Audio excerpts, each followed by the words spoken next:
কত ওঠে? 21। Serious? Ripon on the way. হ্যাঁ হ্যাঁ যাবে।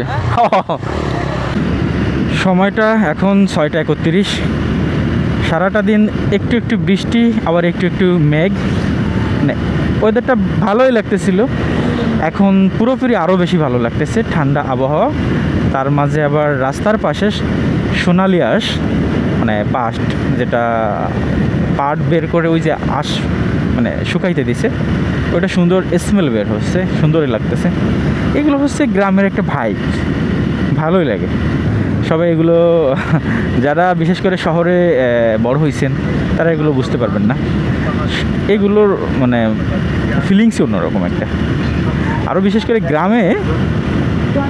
গ্রামে এর থেকে আরও অনেক সুন্দর সুন্দর মানে পরিবেশ প্রকৃতি পাওয়া যায়, মানে সময়ের সাথে সাথে। মানে দেখা যাচ্ছে কি এরকম, যখন নদীতে জ্বর হয়, সেই জ্বরের সময় যখন পানিটা ফুলে ফেঁপে ওঠে, তখন যা দেখতে লাগে জাস্ট অসাধারণ। ওইটা দেখতে এত সুন্দর লাগে, ঘোলা পানি দেখতে মনে হয় যে মানে ফুলে ফেঁপে উঠতেছে একেবারে পিঠার মতো, অসাধারণ লাগে একেবারে।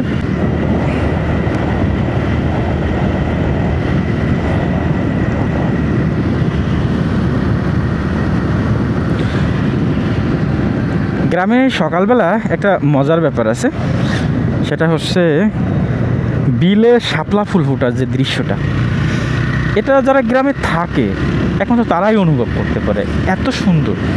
মানে ঘুম থেকে উঠে যখন দেখা যায় যে শাপলা, এরপরে লাল শাপলা ফুটেছে, মানে এগুলো মানে আসলেই অসাধারণ।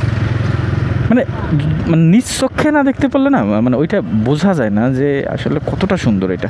এত পরিমাণে অটো এখানে, মানে দিন দিন এই ইজি বাইক অটোগুলোর যে সংখ্যা যা বাড়তেছে তা আর কি বলবো।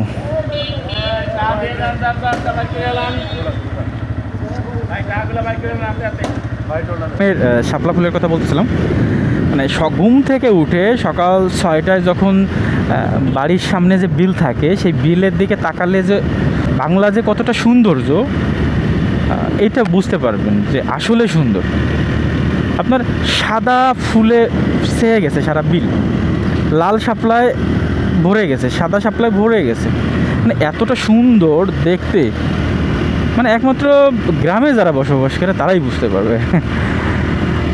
এরপরে হচ্ছে বর্তমানে আমাদের গোপালগঞ্জে আরও একটা সুন্দর নতুন সৌন্দর্য ফুটে উঠছে, সেটা হচ্ছে পদ্মবিল।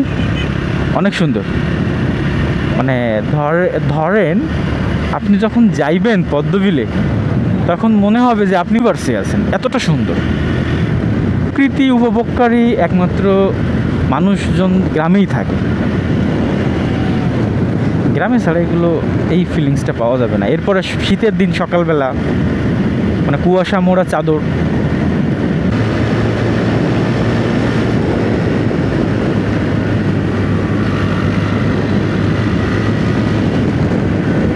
কত ওঠে? 21। Serious? Ripon on the way. হ্যাঁ হ্যাঁ যাবে। ঠিক আছে। না হ্যাঁ, আমি যখন খুব ছোট ছিলাম তখন আমার বড় ভাইরা যারা ছিল ওদের সাথে আমি কুয়াশা মোড়া চাদর গায়ে দিয়ে, মানে কুয়াশা মোড়া চাদর বলতে আমি কুয়াশা কথাই বলতেছিলাম, যে এতটা ফিলিংস হয়, এতটা ভালো লাগে। হ্যাঁ, কষ্ট হয় সকালবেলা, শীতের সকালে সকাল 6টায় ঘুম থেকে উঠে ফ্রেশ হয়ে, তার ফ্রেশ হওয়াটা তেমন একটা হইতো না। দেখা যাচ্ছে কি যে ওই ধরেন 6টায় ঘুম থেকে উঠতাম, 5 মিনিটের মধ্যে ফ্রেশ হইতাম। ওই যে ফ্রেশ, চোখে একটু পানি ছিটিয়ে দিতাম, ছিটিয়ে দেওয়ার পরে দিতাম দৌড় বড় ভাইদের সাথে রস খাইতে। এরপরে আবার এমনও হয়েছে রাত 10টা-11টার সময় রস খাইতে যেতাম খুব করে। এই যে ফিলিংস আসলে